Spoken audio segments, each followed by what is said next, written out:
আমাদের মতো ছোটো ছোটো পরিবারের গড়ে এই অল্প বাজার আসলেই তাতে আমরা অনেক খুশি হয়ে যাই। চলে এলাম বন্ধুরা নতুন একটা ভিডিওর সাথে। আশা করি তোমরা সবাই ভালো আছো, ভালো থাকো। আমিও খুব ভালো আছি। অনেক দিন ধরেই ভাবছি দিনের বেলা ভিডিও করছি, দিনের বেলা ভিডিওগুলোই পোস্ট করছি। আর আজকে ভাবলাম রাত্রের থেকে ভিডিওটা করি, তারপর পোস্ট করব। এইদিকে তোমাদের দাদাভাই চলে এসেছিলো বাজার থেকে। আর আজকে বাজার থেকে আসতে আসতে অনেকটাই দেরি হয়ে গেল, মোটামুটি 8:30 বেজে গিয়েছে। তো বাজার থেকে আসার সময় বাজার করে এনেছি। তো বাজারগুলো আমি রেখে দিয়েছি, কারণ তোমাদের দাদাভাই বলছিল একটু চা খাবে, তাই আগে চাটা দিয়ে দিলাম। আর আসার সময় মুড়ি আর বাদাম ভাজা, পাঁপড় ভাজা এনেছিল। তো মুড়ি, বাদাম, পাঁপড় দিয়েই সন্ধ্যার চাটা খেয়ে নিয়েছি। সন্ধ্যা বলতে তো এতটাও সন্ধ্যা নয়, মোটামুটি 8:30 বেজে গিয়েছে। আর আজকে আমাদের চা খাওয়াটাও কিন্তু অনেকটাই দেরি হয়ে গেল। তারপর এদিকে তোমাদের দাদাভাইকে দিলাম, ছেলে মেয়েদেরকেও দিলাম, আর আমিও এদিকে চাটা খেয়ে নিলাম। মেয়ে আমার পাশে এসে বসলাম, বললাম আয় আমার সঙ্গে একটু ভিডিওর মধ্যে সবাইকে হাই বল। বলছে না গো, আমাকে এখন ভিডিওর মধ্যে আনো না, কারণ আমাকে দেখতে কীরকম লাগছে। তাই মেয়ে মুখটা কীভাবে বানিয়ে দিল তোমরা দেখতেই পেয়েছো। তো তোমাদের দাদাভাই তো বাজার থেকে বাজার নিয়ে এসেছিলো, বাজারটা আমি রেখে দিয়েছিলাম। আর এখনই ভাবলাম চা খাওয়ার পর বাজারটা আমি আগে জায়গা মতো রেখে দিই। তো আসার সময় নিয়ে এসেছিলো সবজি, কাঁচা লঙ্কা, মুগি, বেগুন, আলু, সবজিও বেশি কিছু আনিনি। তো ভিডিও করেছিলাম, ভিডিওটা একটু বেশি কাটাকাটি হয়ে গেছে, তাই সবজিটা দেখাতে পারিনি। তারপর এনেছিল তেল, মশলা, চিনি, দুধ, আর এই এনেছিল ক্রিম রোল। তো ক্রিম রোলটা আমি রেখে দিয়েছি, ক্রিম রোলটা খেতে কিন্তু আমার খুব ভালো লাগে। তো সব বাজার গুছিয়ে এখানে মাছ এনেছিল, মাছটা আমি এখন ঢেলে নিচ্ছি। আর দেখো মাছটা কিন্তু বাজার থেকে কেটে এনেছে, তার সঙ্গে দেখো ভালো মতো কেটে দিইনি, একটার সঙ্গে একটা জড়িত রয়েছে। তো বন্ধুরা, আমরা বলি না আমাদের মতো ছোটো ছোটো পরিবারের গড়ে এরকম অল্প বাজারেতেই কিন্তু মনটা খুশিতে ভরে যায়। কারণ কয়েকটা দিন থেকে আমার ঘরে ভালো করে বাজার হাট হচ্ছিল না, কারণ তোমাদের দাদাভাই বাজারে যেতে পারছিল না মাঠের কাজের জন্য, আর কিছু টাকা পয়সারও একটু অসুবিধা ছিল। তো আজকে একটু টাকা পয়সা পেয়ে একটু বাজার হাট করলো। তো আমাদের মতো ছোটো ছোটো পরিবারের গড়ে অল্প বাজারেতেই কিন্তু খুশিতে মনটা ভরে যায়, কারণ সব সময় তো আর সমান নয়। যে সময় যে পরিস্থিতি আসে সেই পরিস্থিতির সঙ্গেই মেনে চলতে হয়। তারপর এদিকে দেখো মাছটা আমি ডেলে নিয়ে ভালো মতো 2-3 বার জল দিয়ে পরিষ্কার করে ধুয়ে নিচ্ছি।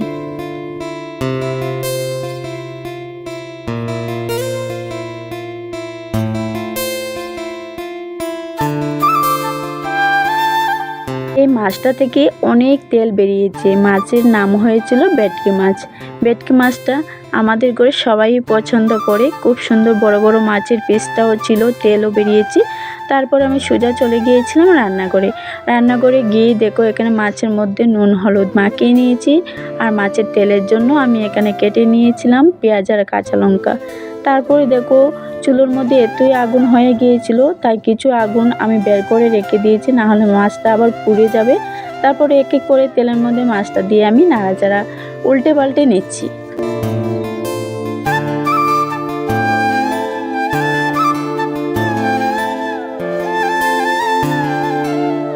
আমরা যেরকম দিনের বেলা ভিডিও করে এডিট করে পোস্ট করি, সেরকম রাতের বেলায় তো ভিডিও করে পোস্ট করা যায়। তাই আজকে আমি রাতে থেকেই ভিডিওটা স্টার্ট করেছি। দেখো আমি চলে এসেছি রান্নাঘরে, এসে আমি রান্না বসিয়ে দিয়েছি। আর ভাতটা আমি আগেই রান্না করে নিয়েছি। আর তোমাদের দাদাভাই গিয়েছিল বাজারে, আস্তে আস্তে একটু দেরি হয়ে গেল। বাজার থেকে আসার পর চাটা খেয়ে তারপর রান্নাটা বসালাম। তো এখন মোটামুটি রাত বেজে গিয়েছে 9:45।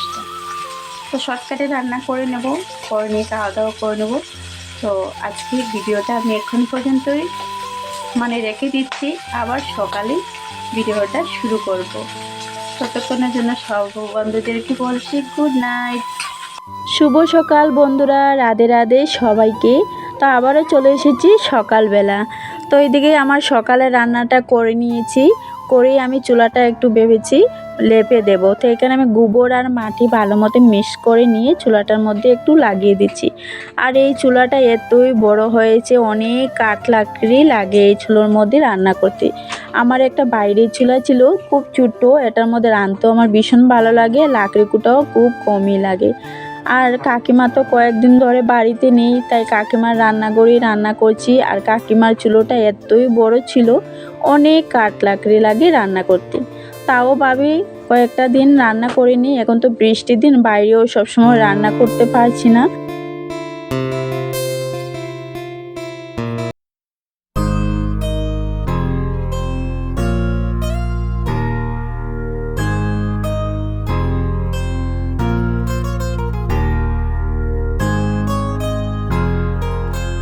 ততদিনে আমি রান্না করব, কারণ আমি আমার নিজের যে গ্যাসে রান্না করি সেই গ্যাসটা বাঁচানোর জন্যই এই কাঠের চুলোতে রান্না করি। না হলে তো গ্যাসের মধ্যেই রান্না করতাম।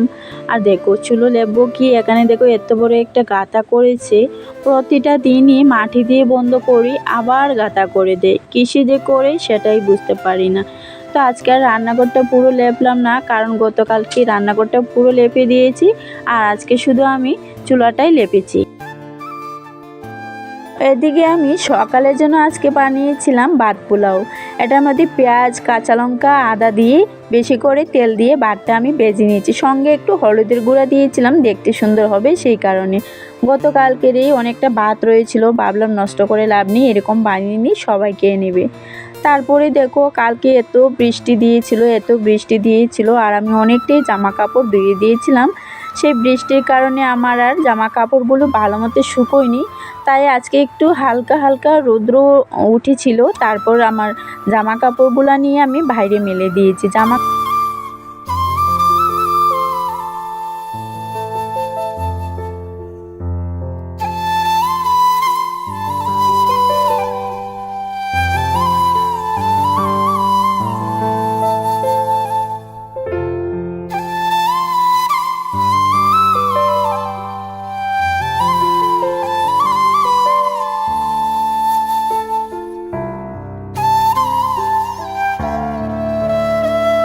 তো বন্ধুরা, কতগুলো কাপড় আমি মেলে দিয়েছি, বাচ্চাদের কাপড় আর আমার 3টা নাইটি। কারণ কালকে কাপড় ধুয়ে দিয়েছিলাম আর বৃষ্টি ছিল, আর বোনতারা এসেছিল পরশুদিন, আর বোনতারাও পরেছিল নাইটিগুলো, আর একটু একটু ভিজা রয়েছে। কালকে আমি ধুয়ে দিয়েছিলাম বাসি নাইটিগুলো, তাই এখন একটু বাইরে বের করে দিয়েছি। কিছু জামা কাপড় মেলে দিয়েছি, আর কিছু জামা কাপড় দেখো এখানে বের করে রেখেছি। বিছানা চাদর, তোমাদের দাদাভাইয়ের শার্ট প্যান্ট, মেয়েদের 2টা জামা, ওগুলো ধুয়ে দেব। তারপর ঘরে এসে বিছানাটাকেও সুন্দর করে একটু গুছিয়ে নিলাম, গুছিয়ে একটু জেরে টেনে নিলাম। বন্ধুরা, আজকের ভিডিওর মধ্যে বেশি কিছু দেখালাম না, অল্প অল্প কিছু কাজকর্ম দেখিয়েছি। আর আজকে এতটা রৌদ্র নেই, কিন্তু গরম প্রচুর রয়েছে, গরমটা প্রচুর দিচ্ছে। তো এখন আমি ঘরগুলো ঝাড়ু দিয়ে, ঘরগুলো মুছে, কাপড় দিয়ে সেটা চান করে এসে পুজোটা দিয়ে দেব। আজকের ভিডিওটা আমি এখানেই শেষ করছি, আবার আসছি নতুন একটা ভিডিওর সাথে। টাটা।